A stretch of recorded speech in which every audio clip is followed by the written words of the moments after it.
continuing your education is a huge stepping stone for many people. Now, is getting into RT school easy? Is it hard? How difficult is it? So, I know that at a community college it can sometimes be a little bit more difficult with many of their programs just because they're oversaturated. Everybody is going to community college. Everybody wants to get in the nursing program, the dental hygienist program. They want to get into the respiratory therapy program. Everyone wants to do everything, and they don't have enough seats. They can only take so many people. So, how do you better your chances in getting into respiratory therapy school? Well, what you want to do is, as soon as you start college, you want to get into contact with the RT department director or the administration. You want to go ahead and ask them exactly all the prerequisites that you need to take, if you need to get any volunteer hours, if you need to do anything else in general, just to go ahead and apply to RT school, because you want to have basically all your ducks in a row, and you want to have the perfect application or resume. That way when it comes time to go ahead and pick who's coming into school, they can look at your application and say, oh, this person has everything done, we're choosing them.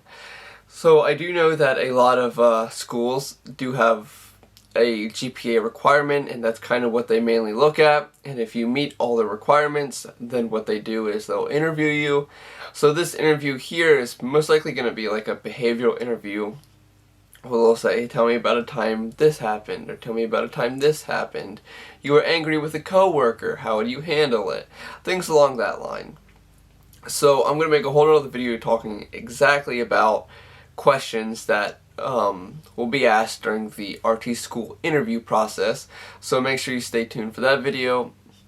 Anyway, just for right now, you're looking to get into school, you got all your prerequisites done, you did fantastic in them, because I strongly recommend that you do great in your prerequisites, because that's ultimately the determining factor in how you're going to do in RT school, because RT school is not easy compared to many of these prerequisites. So then you did all those, you passed the interview. Now will you get in? This honestly all depends on how many people applied, how many seats they have available. So I know when I applied, I actually got very lucky, and they had 28 seats available and only 18 signed up or whatever. So no matter how I did in my prerequisites, no matter how I did in the interview, whatever, I was accepted to the program. Now, stating this, just because you get in, does that mean it's going to be easy? No, because like I said, we started with 18 people. They just accepted whoever wanted to apply, and guess what? We graduated with 6. So, a third of the class graduated, while 2/3 dropped out or failed, because respiratory therapy school is not easy, like I said. I have tons of videos on my YouTube channel talking about school in general. I talk about how I study, how I got good grades, all that other stuff. Make sure you check out those videos, because I want you to do great in school as well. I want you to pass RT school, become a respiratory therapist, all that other good stuff. But like I said, going back to the beginning, just get in contact with your RT department director or administration, and just figure out what you need to do to apply to RT school. Anyway, I hope this video helped you. I hope you find it useful, and make sure you check out the rest of my channel. Anyway, see you in the next one.